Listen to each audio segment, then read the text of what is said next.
How we doing this week, y'all? Let me do this intro. Your girl is tired.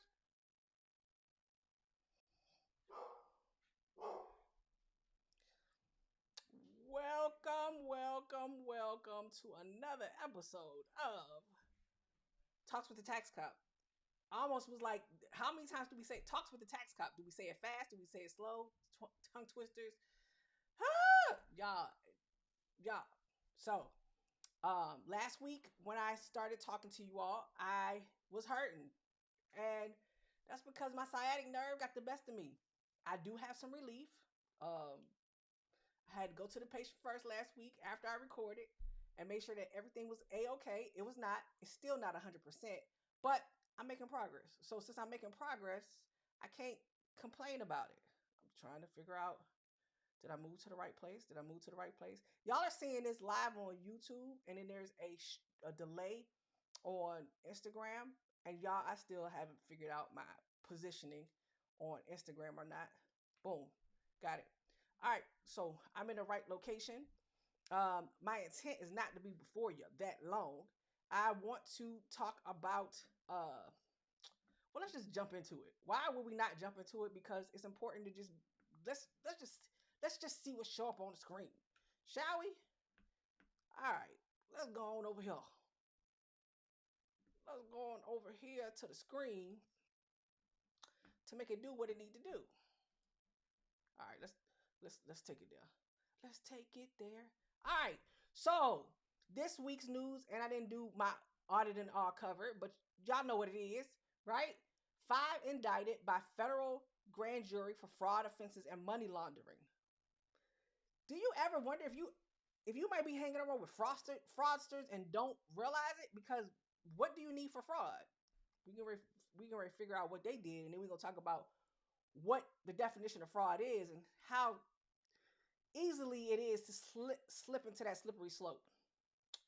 All right, so this is from February 10th, a couple days ago, 2026.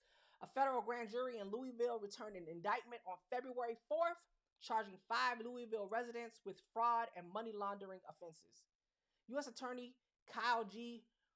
Bumgarner of the Western District of Kentucky made the announcement. According to the indictment, we have 5 people that were charged with mail fraud, 14 counts. Mail fraud conspiracy, 1 count. Honest services mail fraud, 14 counts. Honest services mail fraud conspiracy, 1 count. Unlawful production of identification documents, 14 counts. And money laundering conspiracy, 1 count. Okay, so what did they do? The indictment alleges the defendants devised and executed a scheme that solicited illegal fees. So they charged people between $200 and $1,500 from legally present non-U.S. citizens. Now, I'm not on nobody's side, so don't be like, "Ooh, Patrice is taking a side." She's not. Who are applying for driver's licenses on the promise that they will be expedited through the process without undergoing test requirements. In furtherance of the scheme, the indictment alleges that certain conspirators altered information in government databases to bypass important steps in the application process and thereby issue invalid licenses to the non-U.S. citizens. The indictment alleges the defendants perpetrated the scheme for their own financial gain and betrayed the trust placed in them by Kentucky's transportation cabinet. Let's see. Let's see how long this has been going on. There's no parole in the federal system. Several defendants were arraigned on February 9th. If convicted, they face a 20-year maximum sentence for each count of mail fraud. They got 14, right? Mail fraud conspiracy, honest services mail fraud, and money laundering, and a maximum sentence of 15 years for each count of unlawful production of identification documents. So they could go to federal prison for quite a bit of time because look at the number of counts they got, okay? It's being investigated by the IRS Criminal Investigation, the Kentucky State Police, the Kentucky Office of the Attorney General, and DEA with assistance from Owensboro Police Department. Internal Revenue Service criminal investigation arm is the law enforcement arm of the IRS. Them the people in the IRS that get to catch, they get to carry the guns. Pretty dope. Do y'all know? Y'all want to hear a story? We gonna go story time, right? So I'm not gonna lie to you. I did apply to the IRS 2 or 3 times, right, in my career. At one point in time, because I actually would go to career fairs when we got out of school, would go back to my alma mater and go to other HBCUs for recruitment for auditors. And one of the young ladies we were standing next to was from Treasury, right, from IRS, and she was on criminal investigation at one of our career fairs. And sis was killing it, right? We was the same age. This is me in my early 20s. And I really was like, oh, by this time, I had to be maybe like a GS 11 in the federal government. And I was like, man, I'm not too far up in my career that I could quit, right, being the traditional track of an auditor and would go to FLETC at that time because that's where you go get trained, right, federal training, so that I can actually go in and go to the criminal investigator side. I had considered it, right? I applied. And then people told me no. They was definitely like, no, you cannot go over there.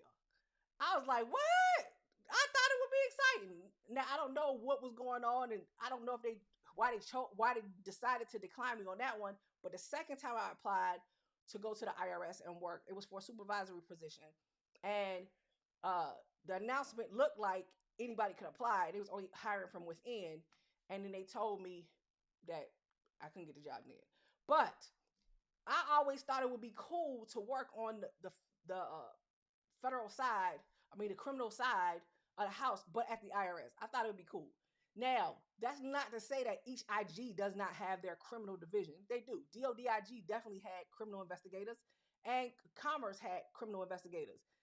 Don't ask me why I was that obsessed that I was like, oh, if I'm going to do it, I'm going to go do it at the IRS and get to carry the gun. Obviously, they do a whole lot. They have to work in collaboration with other law enforcement, and they have to make sure that they have everything in a ducks in a row so that they can actually present their case moving forward. And most criminal investigators, if they need some analytical aspects to a case done, or they got some evidence, they will bring in regular auditors. I made that sound so terrible, right? They would bring auditors to assist them, or they would bring in statisticians. In the Office of Inspector General shop, there's just so much skill set, so much talent. You know what I'm saying? We got editors, we had statisticians, we had auditors. We had the criminal investigation. You got your admin, you got your HR. It's just a lot. Interesting. I'm doing a pitch for the government. I'm not necessarily doing a pitch for the government because I'm listening to myself. But I will say my experience from audit makes me very critical, and it helps me to identify fraud. Why? Because we got to do fraud training all the time. Even as a enrolled agent, we got to do ethics training and be aware of things that we can do and what we can't do, because certain things will get you caught up, locked up, and you don't want to be locked up with the people. So one of the questions that was posed to me and has been posed to me is, all right, it's tax season. Y'all probably like, what kind of segue is this? It's a real segue. I got you. All right. And how it ties to fraud is how, when you're trying to do tax returns or try to prep to get your personal and your business taxes done together, what should you do and what should you not do? Well, first and foremost, you better not be out here lying. We don't want nobody committing fraud and doing stuff they should not be doing, right? So the biggest thing is, I tell people, revisit the most recent return you have. Look at it. Look at the tax documents you gave to the preparer or you used in the previous year, because that's going to be your starting place. If you know that you work for somebody else, you should be having a W-2. If you know you've been dipping and dabbing in the market, right, and you potentially got some dividends and stuff like that, you can't make no moves until you get that 1099-B, which should have the 1099 div on it. It may have 1099 interest on it, and it will have your capital gains and capital losses. So you need that broker. I call it a 1099-B, which is only one of those forms. But in reality, you need your statement from your broker, right? So, and the same thing applies to crypto. If you know you've been doing something like that, and you know you've been you doing crypto and you've been trading and all this kind of stuff, you need to get your documentation together. Do not file the tax return without going to look at the brokerage account. If you have money in the bank, whether it be a high yield savings or a regular savings that ain't giving you hardly crap, go and look for that statement because there'll be a 1099 interest there. If you own property, you need your 1098 mortgage statement. If you know that you got a credit card forgiven, they more than likely sent you a 1099-C for cancellation. Y'all notice? If you know you've been driving for Uber or Lyft or doing DoorDash, you might have a 1099-K, right? From credit card swipes, or you may have a 1099 NEC, or you may have both. So a 1099 in most cases is a form number that talks about giving information. What I tell you, the IRS already know your business when it comes to income because everybody and their mama snitching on you. Who's snitching on you? The Uber people, the bank that snitched on you, the credit card company that snitched on you, your boss done snitched on you, the brokerage company got to snitch on you. Everybody know that these people got to submit these reports by certain deadlines because that is the only way that they can calculate income, right? But the one thing they cannot see is expenses. So in most cases, whether it's personal or business, you are trying to figure out, well, what do I keep? What do I not get to keep? How do I make moves? And how do I prepare? Now, I'm going to tell you in most cases, y'all hear record keeping and be like, blah, blah, blah, blah. I wrote it on a napkin. I wrote it in a spreadsheet. That should be sufficient. Do I got to give somebody every single receipt? Now, I'm going to ask you this question. Now, you think about it from your stance. If you're preparing the return, right? What technique or what would you do or what would you use if you wanted to actually account for every expense that was ordinary and or necessary to the way you operated in your business, right? How would you want that information presented? Would you want to go through a bazillion receipts? Does the receipt still have ink on them? I ain't gonna lie to you. I be putting receipts in my purse all the time. Let me show you purse, okay? I be putting receipts in the purse all the time, right? Y'all see the purse? I put it in there and then I be forgetting. Now I got to take a picture of it if it's that imperative because I will at the end of the week, depending on what's going on, for somebody who hardly goes out, right? But I do go out. That I go in there and the ink is off the receipt. I keep paper receipts. Oh, I done tore this. Y'all looking at this. Can y'all see this? How I make it dark, make it light? Y'all can't see that. I keep the receipts from the certified mail when I'm mailing out stuff for my clients. Like I keep stuff, too much stuff, but I keep receipts. There's ink on that, right? And a scan. But there are times that we let that stuff sit around and we don't have it. So you may want a ledger or a note. I got a Samsung, right? You may have on Apple, I'm looking at it in my MacBook. Y'all got notes. You may want to actually log down. Hey, went to such and such on such and such date. Did this, that, and the other. Receipt was this. Take a picture of it, attach it. Or what other app you might be using on your phone so that you can keep it and say, all right, here's a folder. Got the information on my phone to help support. So I get to a point where I can total everything up in their categories. So if I'm going to get office supplies or let's say you sell at pop-up shops because you make jewelry and stuff like that, your supplies, so you're always at Michael's or you might be at Hobby Lobby or something like that, and you notice you got to buy your beads and everything else it does to make jewelry. You can obviously tell your girl don't make jewelry. She just go buy the jewelry, right? Then you need to make sure that you either are 9 times out of 10, if you got a credit card that you paid it on, a business credit card or a credit card earmarked just for them business activities, then that's what I do to keep it. Okay, this is what I did. This is what it was. I bought this, and I might make a note somewhere, right? 9 times out of 10, I have reoccurring subscriptions for business because we have a very thick tech stack. And so what I do is I actually put I have the stuff on a statement, and a lot of it is a couple between two American Express cards because it just made me think clear. And who don't want the points? I want the points. And so therefore I do what I need to do and I can see what the stuff is for. If I'm buying for Amazon from the business, I have a separate Amazon business account versus my personal Amazon account.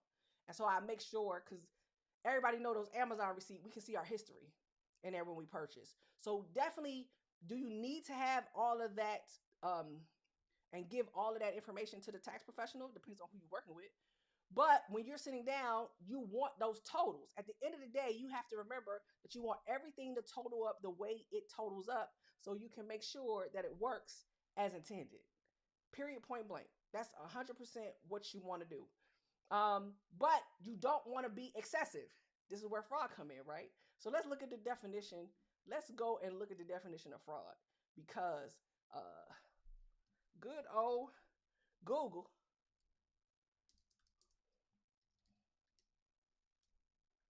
so we can understand what not to do and what it means. Can y'all see that? Let me make that a little bit bigger. Let me make it bigger. All right. Wrongful or criminal deception intended to result in financial or personal gain. A person or thing intended to deceive others, typically by unjustifiable claiming or being credited with accomplishment or qualities. The the thing I remember all the time from fraud class is intent. You got to have an opportunity, right? And there's got to be a wrongful, willing intent. Willing intent.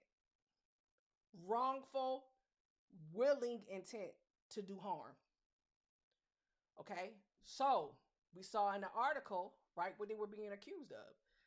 They collected money to do identifications and all these things, right? So that people who were not supposed to have, or maybe were supposed to have, but didn't go through the right channels, would get some identification. They charge people $200 to $1,500 to do this. In this case, in the case we looked at earlier. Now, how does that relate to your tax return, you might be saying? When we talked about income and them already knowing, they know that. The room that most people have to reduce their taxable liability is expenses, especially for business owners. And so the room to embellish or take that thing a little bit higher than it really is, or create expenses that you did not incur, or add a business to your tax return that you did not have, and then you turn around and sign it because somebody put it on your return and you weren't paying attention and you just was happy that you was getting a $5,000 or $10,000 refund, and that's all you were focused on, even if it felt weird, fraudulent activity could be abreast. And so you got to be mindful of what you're doing. You need accuracy and support when it comes to your documentation. And the reason why you need that accuracy or support, you keep walking, you're going to be in a live video. My daughter just stepped in my office. I'm live on the internet. That's cool. You interrupting the podcast though. Hi, that one person. Can they? She said hi. You might not have heard her. I'm not going into that. You're not going into the video, but as I was stating, I'm sorry, y'all. As I was stating, when we're talking about your personal tax return, it's them expenses. And if the IRS asks you for that support that you either got on your phone or the receipt that you took a picture of or did not take a picture of for whatever, what's going to happen is you could find yourself in a situation where they disallow those expenses. Not necessarily, right? It's about intent, and that's the difference. Wrongful intent. Now, if you got a history of it, or your tax professional has a history of this, that's when they get to digging and auditing people's stuff. and the tax professional is held responsible, right? Because a lot of times tax taxpayers, if they go to a tax professional, you'll plead ignorance. You definitely will plead ignorance. You like, hey, they told me this. I thought I was doing it right. I got this. I got that, or whatever. But you gotta be mindful, because I do have people. I have heard of cases. I've never had it, but I've heard of cases where people have said, "Hey, I got to get this much back. I need this in a refund. Hey, do this or whatever." You got text messages and stuff like that. People doing stuff fraudulently, or hey, it's it's people who were running tax games. I seen it on true crime podcasts. I love true crime podcasts. I absolutely love true crime type podcasts where there's people that ran tax schemes and wrong filed illegal tax returns on people that were either deceased or were in jail, right? And would go to gambit to do it because it was a legitimate business. Those people had legitimate social securities, and they was running it up, right? Um, but then they looking. That's about willful intent, wrongful intention. Intention was everything. Yeah, I knew the people weren't real. I knew these weren't these people, and I filed it anyway.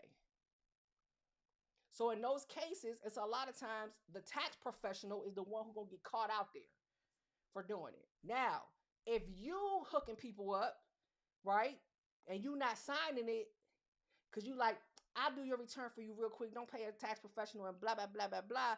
And they out there. Sometimes people get caught up because the tax return is wrong. That tax professional, I can tell you for a fact, as an enrolled agent, I have seen stuff like that where somebody, mama friend, did their taxes in the past and they ran it through TurboTax or TaxSlayer or something like that, never signed the return, and now the person is on the hook for it. And there's all kinds of businesses that got deductions of $50,000, $60,000, and that person ain't even make that much money in W-2 income, let alone any interest or anything. Nor did they have a business. I've seen stuff like this happen.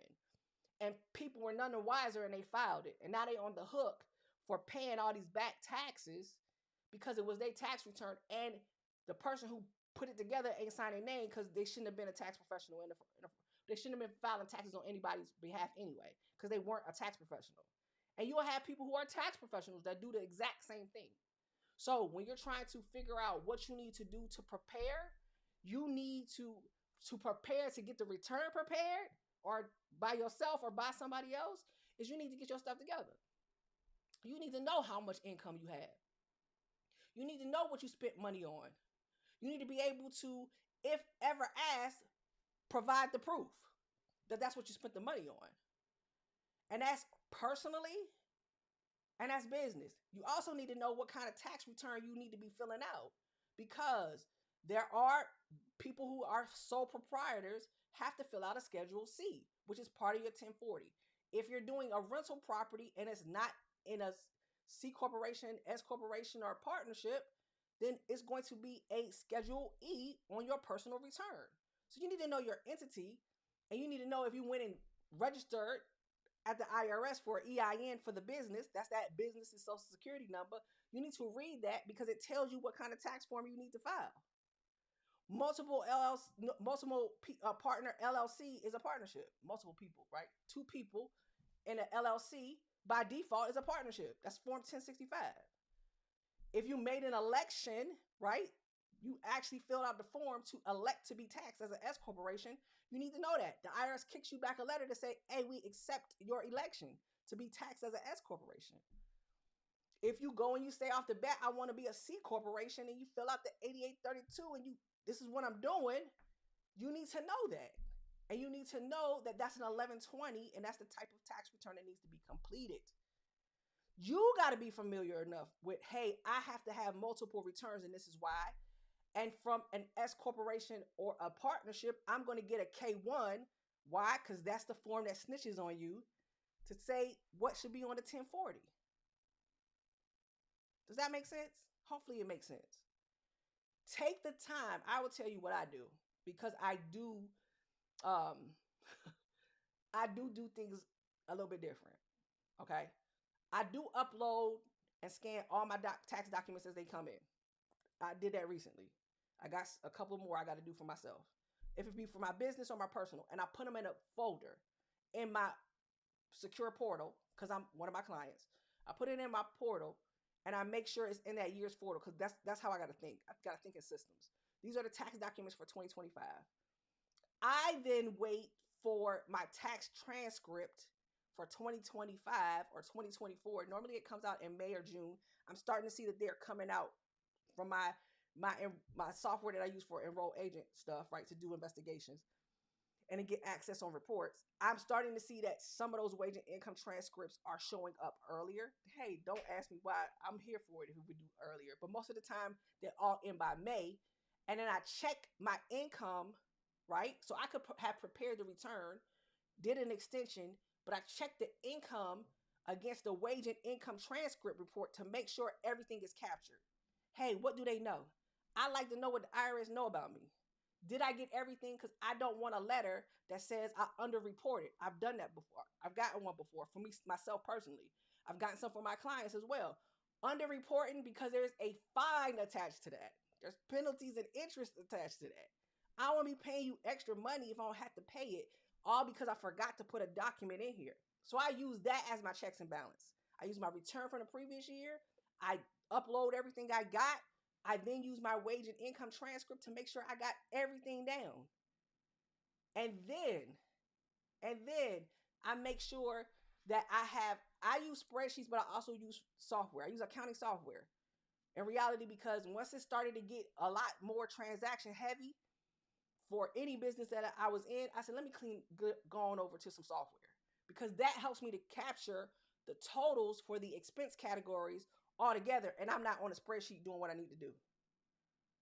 A spreadsheet, if that works, and you can actually lump some of that stuff into categories and you can export your bank statements and categorize it and give it pivots and do all this kind of stuff. And who knows what can happen with all the things we got with AI now. Okay? But I lump some of them and roll them up because I like to cross-reference back to all the expenses and where they came from. And then I report the expenses. I pretty much stand 10 toes down on that. And with my income, I actually, because I record my income on the financial statements as well, I'll look for the 1099K or the 1099 in most cases. Some people send me a 1099 NEC. I don't get a lot of those, but I get primarily 1099Ks because people pay me via credit card. And I make sure that amount matches against my card processor. Hey, we in the ballpark. Boom, they won't give me for underpayment. That's how I do it on the business side. Business side all day long, I'm using financial statements. I'm reconciling. I'm doing month-end close. I'm making sure everything is good to go. Yup, that's what came through on all these accounts is the financial statement for the month. Boom, I got it. The same process I do for my clients, I do for myself. And I know everybody is different, but I check the list twice like I'm Santa. Because I don't want to be caught out here for somebody telling me I was naughty when I was trying to be nice the whole time. That's how I do it. That is 100% how I do both at the same time. Business is easier. Personal takes a little bit longer. But I automatically give myself a cushion because I give an extension and on the personal side, I always send them $1,500 for that to buy that time. Because either they're going to end up giving me the money back, right? Or I'm going to have to owe them a little bit more. Because it just gives me that cushion. And I keep that $1,500. Boom, here go estimated taxes. Or here go my amount with extension. I think I might owe at least $1,000 or less. Because for me, the goal is to owe $1,000 or less. That's break even. That's break even for me all day long. Owing $1,000 or less. I want to do what it is I can do to get as close as that. And I prefer them to give me $1,000 or less back. Which reminds me, I got to call the IRS for some stuff because I got to notice this outstanding that I have not gotten for my own stuff. So, you don't want to be out here intentionally committing fraud. That's like saying fraud, right? You need to not be looking for opportunities to get over when all day long there are legal opportunities written into the tax code. I'm not going to say the game is fair. It's not. I'm not gonna say paying all these taxes is something that we all want to do. I get it.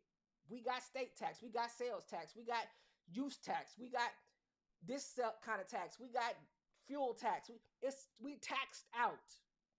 I get it, but knowing what's in the system that I can legally leverage and figuring out how to use it, that's what I'm gonna do. I already know the expenses got to be ordinary and or necessary to my business. Well, let me figure out how to get some expenses that are ordinary and or necessary to this business. And everything else gonna just be personal. So I can't run every expense through here. I can't write off everything. And y'all know I don't like the term write off. I can't deduct everything. I can't. But I can deduct a whole lot. And I'm gonna look for the opportunities to be able to take something that was once personal and legally turn it into something that I can take advantage of to reduce my tax liability. Legally. Without committing fraud. Because them people got my fingerprints on file. And I'm not trying to go to jail. Or be fined unnecessarily. Writing a check, that already feel bad enough. I done told y'all. I done had to stroke 2 5-figure checks in my lifetime. It did not feel good. The feeling is real. It don't feel good to have to stroke 2 5-figure checks. It doesn't. But it is the cost of the game. It's about how much we get to keep. So we got to figure out how to leverage the code so we can find the things that we need so that we can keep more of it. At the end of the day, if you have a business or you got a job where you're making money, W-2, and you're a high income earner, the goal is to keep as much of that money as possible. To flip that money, right? So you got your W-2 money that you might turn around and you put in a bank or a high yield savings account and it earns interest. And then you get taxed on that interest. And then you turn around and you take that money from that W-2 job and you put it in either real estate or market, or you buy a trading card or something like that with the hopes that eventually it will appreciate in value.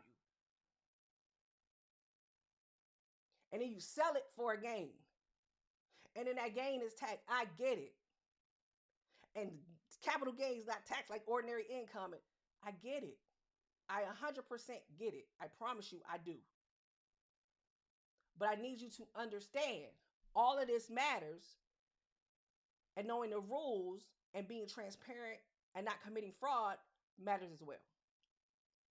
You got to know the rules to the game. And you got to keep in mind, how much of the money do I get to keep that does not get taxed? Or how do I grow the money, right? Even with taxes, to be able to still be comfortable. You got to make the money do what it does. It's about how much you keep. And if you keeping a lot of profit in a business, depending on that entity, Uncle Sam gonna tax it. Why? Because in most cases, that revenue did not get taxed. If you're a business owner, that revenue did not get taxed when it came in, because you used the revenue to do resources. And they said, hey, we trust you, that once you're done, you're going to tell us how much is left over, and then we want our piece of what's left over. That's how it works. That's how it works. So, are you hanging out with fraudsters? Are you doing things that you should not be doing? Are you thinking about doing things you shouldn't be doing? There's consequences to the action. Eventually, it will catch up with you. You don't want to be out there doing stuff you have no business doing. And if you're uncertain about, can I do this or can I do that? Find a tax professional, please, that you can have a conversation with. And that's not ChatGPT. That's not the Google. Even though we did use the Google to find the definition of fraud. Go to somebody and ask them some questions. If they actually charge you for their time, pay the time. It will save you in a long haul so that you don't end up in a situation down the road that you did something and you're so deep that now you owe some money to somebody. Or worse, IRS criminal investigations and whomever else is knocking on your door. I don't want that for any of us. And I know you don't want it for yourself. So, till next week, y'all pray for your girl. Hope that she's feeling much better.